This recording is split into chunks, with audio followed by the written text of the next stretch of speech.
Welcome back to YouTube channel mining Gyan. मैं विनोद चंद्राकर आपके अपने यूट्यूब चैनल माइनिंग ज्ञान में स्वागत करता हूं। डीजीएमएस कॉम्पिटेंसी सर्टिफिकेट एग्जाम जो कि हर साल दिसंबर के महीने में कंडक्ट किया जाता है, जिसमें इंडिया के अलग अलग कोने में कोल या फिर मेटल माइंस में काम करने वाले हमारे कामगार भाई अलग अलग कॉम्पिटेंसी सर्टिफिकेट के लिए इस एग्जाम में बैठते हैं। ये कॉम्पिटेंसी सर्टिफिकेट एग्जाम 150 नंबर का होता है, जिसमें मिनिमम 50% मार्क्स आपको लाना रहता है, यानी 75 मार्क्स लाने से इस एग्जाम को आप पास कर जाते हैं। इस साल का भी डेट डीजीएमएस ने जारी कर दिया है। इस साल जो आपका एग्जाम होना है, इस साल का पेपर भी दिसंबर के महीने में होना है, लेकिन पिछले साल जो एग्जाम हुआ था वो 20 तारीख से 26 तारीख के बीच में हुआ था, जबकि इस साल का जो पेपर है पिछले साल के कंपैरिजन में करीब 15-16 दिन पहले होने वाला है। 9 तारीख, 10 तारीख, 11, 12 और 13 ये 5 दिन हैं जिस दिन पे आपका पेपर होने वाला है। आप जिस भी एग्जाम के लिए अपियर कर रहे हैं, कि अगर कोई वेंटिलेशन दिलाना चाह रहा है, मशीनरी दिलाना चाह रहा है, विनिंग एंड वर्किंग दिलाना चाह रहा है, या फिर लेजिस्लेशन दिलाना चाह रहा है, कोल का दिलाना चाह रहा है या फिर मेटल का दिलाना चाह रहा है, रिस्ट्रिक्टेड दिलाना चाह रहा है या फिर अनरिस्ट्रिक्टेड दिलाना चाह रहा है, जिस भी पेपर के लिए आप तैयारी कर रहे हैं, इस बार एग्जाम में बैठने वाले हैं, आप अपना डेट चेक कर सकते हैं। डीजीएमएस ने एग्जाम का डेट जारी कर दिया है और इस डेट के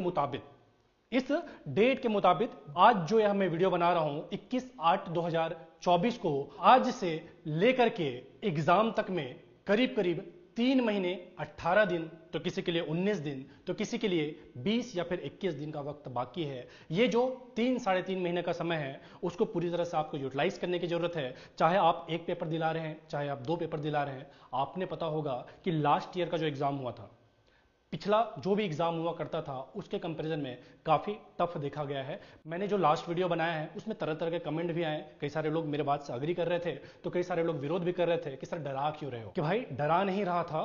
फील्ड वाले जो 8 घंटे ड्यूटी करने के बाद जब एग्जाम की तैयारी करने बैठे तो दिन में 1-1.5 घंटा, 2 घंटा, 3 घंटे से ज्यादा समय नहीं निकाल पाते। ऐसे में जब आप 1-1.5 घंटा या 2 घंटा टाइम निकालते हैं, अगले 3 महीने तक के लिए भी निकालते हैं, तो इस तरह का पेपर अगर मॉडरेट लेवल का भी आने लग जाए तो आपके लिए टफ हो जाता है एग्जाम निकालना। फील्ड वालों के लिए, जहां पे आपको 8 घंटे का टाइट ड्यूटी करना, ऐसा नहीं कि आपका बैठे बैठे वाला काम है, फील्ड का काम है। कहीं ना कहीं माइनिंग वालों के लिए जॉब टफ होता है। अंडरग्राउंड माइंस के अंदर में जाना पड़ता है। ओपन कास्ट माइंस में भी यदि आप काम करते हैं तो कड़ी धूप में, गर्मी में या ठंड में आपको काम करना पड़ता है। तो ऐसे में, ऐसे टफ ड्यूटी के बाद में दिन का 1-1.5 घंटा, 2 घंटा निकालना भी बड़ा मुश्किल काम हो जाता है। जहां पे आप पढ़ने के लिए कम टाइम देंगे, ऐसे में आसान क्वेश्चन भी आपके लिए टफ हो जाता है। इस कंपैरिजन में मैंने बात करा था कि पिछले साल जहां पे आप 2-3 साल का पेपर पढ़ ले तो आपका एग्जाम निकल जाए, इस पेपर के कंपैरिजन में जो 22, 21, 20, 19 का जो पेपर था, उसके कंपैरिजन में दिसंबर 2023 में जो एग्जाम कंडक्ट करा गया था वो कंपैरेटिवली काफी टफ पेपर था।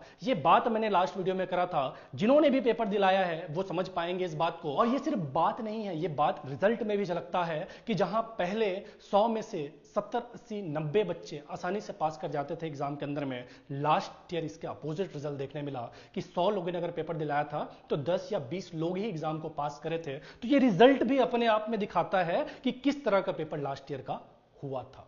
कई सारे लोगों का इस तरह का भी कमेंट आया कि सर कॉम्पिटेंसी सर्टिफिकेट एग्जाम है, आपको फर्स्ट क्लास मैनेजर सर्टिफिकेट दे रहा है, आपको सेकंड क्लास मैनेजर सर्टिफिकेट दे रहा है। ऐसे में जब आपको इस तरह का कॉम्पिटेंसी सर्टिफिकेट दे रहा है तो पेपर टफ होना बनता है, मॉडरेट होना बनता है। मैं आपके बात से पूरी तरह से सहमत हूं, बिल्कुल मॉडरेट और टफ भी होना चाहिए। अगर एग्जाम में डीजीएमएस चाहता है कि एग्जाम 10 या 12 या 15 लोग ही निकाले 100 में से, तो उसके थॉट प्रोसेस का भी मैं पूरा सम्मान करता हूं, कोई विरोध नहीं कर रहा। लेकिन जिस तरह का पेपर आ रहा है, जैसे डीजीएमएस ने पैटर्न चेंज करा है, उसके लिए अवेयर करना कि लोगों को मैं यह चीज बताऊं, क्योंकि पेपर देखने नहीं मिलता है। आप देखेंगे कि 21 का पेपर कहीं कहीं आपको देखने मिल भी जाएगा, उसके अलावा 22-23 का पेपर आपको देखने नहीं मिलेगा, वो अपने आप में सबमिट हो जाता है। ऐसे में जो पास्ट एक्सपीरियंस है उसी के बेसिस में ही आप फ्यूचर का प्रेडिक्शन कर सकते हैं कि लास्ट ईयर में जैसा कि आपने देखा होगा कि माइन मैनेजमेंट लेजिस्लेशन के पेपर में मैनेजमेंट के 35-40 क्वेश्चंस आ गए, सर्कुलर्स के कई सारे क्वेश्चंस आ गए, वो जो इन जनरल नहीं आया करते थे।